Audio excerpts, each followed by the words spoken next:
Jessica Henry Gray, and welcome to my YouTube channel, and welcome to Epiphany Week. Now, we have decided to do something a little bit different this week. I'm going to do a video every day for 7 days, showcasing special videos that we have on my new Epiphany page. Now, what is Epiphany? You're maybe asking. Epiphany is sort of like Patreon, but it's even better. I've talked about it a little bit before. There's more information down below in the links about Epiphany, and a link directly to my Epiphany page so you can check it out. We'll have a Epiphany link right here too. So what it is, I've got, gosh, almost 50 videos up there right now featuring everything I do, from drawing, still life, watercolors, plein air painting, landscape painting, portraits, painting animals, just you name it. Anything that you really are interested in learning about art, I'm going to have a video up there for you. I will have a whole lot more coming. I put up 2 new videos every month. So I will have videos coming up on composition and, oh gosh, packing for plein air, just the whole 9 yards. So I'm really excited about it. So anyway, check it out. I'm going to stop blabbering about it right now. I painted this in the studio and did the plein air in France last summer. So you guys, check out this plein air painting in palette knife. All right, I'll see you on the other side.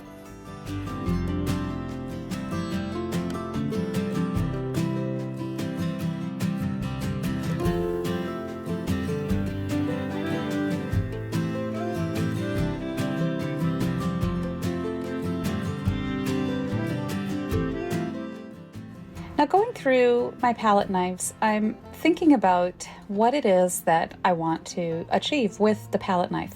So I select a palette knife that has a longer diamond shape to it. There's so many different shapes of palette knives, and I do prefer this one for the little bit of the flexibility I get with it.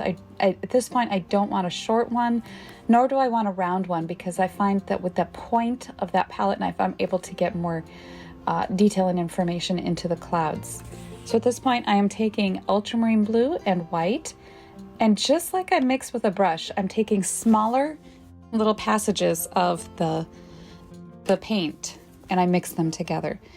And again, to just work the paint into the canvas, but I don't want to think of it as some sort of spackling compound. I'm just laying it gently onto the surface, working it into the weave because I don't want it just sitting on the surface, but also taking care not to push it so hard that all I see is the weave of the canvas.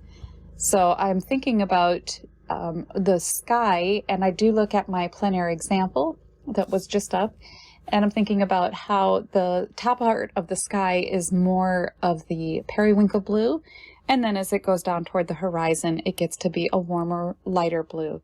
So as I'm mixing up a new puddle, and you'll see I do have to go back to my palette quite a bit in the course of this painting, because you do use a lot of paint when you're palette knife painting. With a brush, you can kind of regulate and thin it out a little bit more, but with a palette knife, because it's almost like a trowel, you use a lot of paint. Now here I am just taking some more of the warm white. I've put a little bit more of the phthalo blue into it, and I'm taking, as you can see, it's just a little different technique using the brush or the palette knife as opposed to the brush. I'm gently glazing that lighter white color over the blue, allowing those colors to gently mix with each other, and putting on some thicker white and just gently glazing it over the top of those colors. But you have to come back over every now and then to create the effect of it looking like a cloud. I don't want to have those sharp cut lines of it appearing like a palette knife.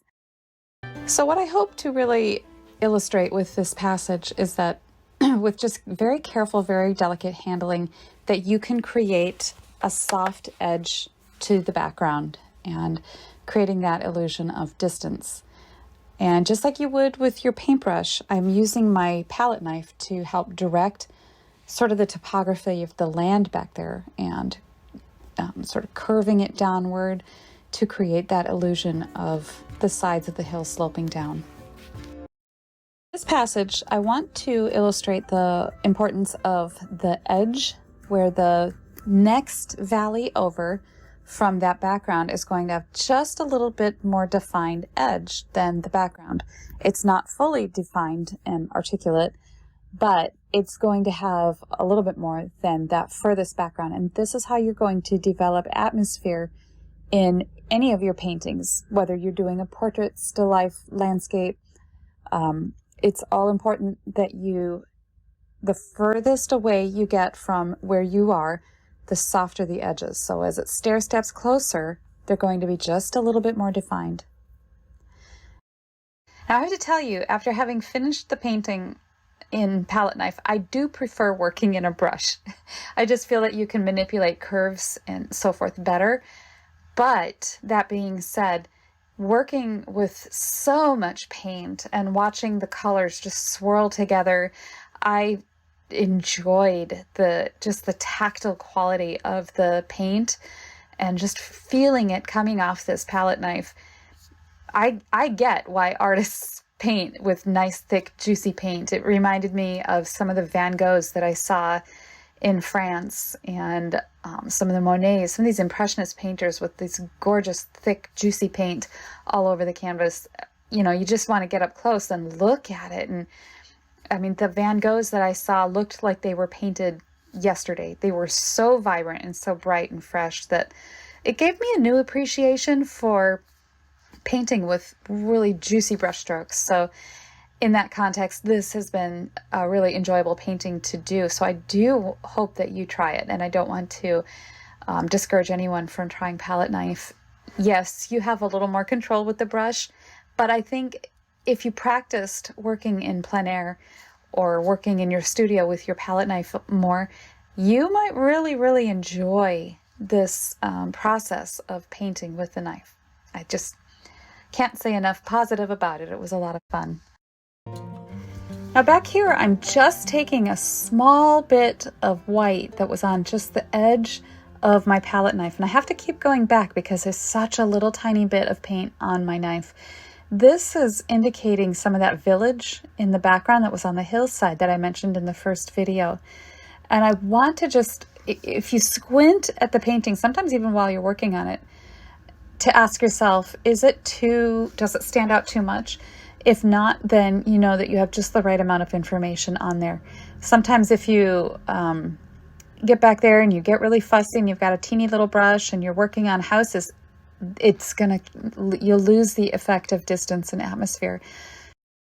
Now this is the finished painting. I took my palette knife and I continually wiped and wiped and wiped. I made a few marks indicating the texture of the lavender flowers, and I wiped my knife off. And you can see I continued along that way, bringing the shadow into the light and the light into the shadow throughout the entire painting. And I also kept the form of my little green caterpillars, or my little lavender caterpillars going up the hillside, to really show that it's the lavender plants. But now back here, I want to show you a little bit more of the rows of lavender.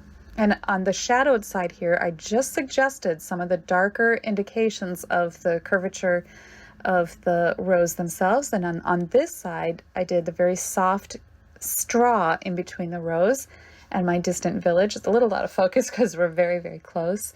But you get the idea, and how I kept the edge of the lavender field quite soft. And the edges of my distant hillsides back there, I kept also soft to create the illusion of atmosphere. And I hope that you enjoyed these lessons on palette knife painting. I really did enjoy this. All right, everybody, I hope you enjoyed that palette knife painting. Now, that was a shorter video of the longer video that we have on Epiphany. It's actually an hour and a half altogether on my Epiphany page. So I tried to pick out some highlights that I thought you'd really enjoy about palette knife painting, but there is so much more. All right, you guys, and check that one out. Links are going to be below.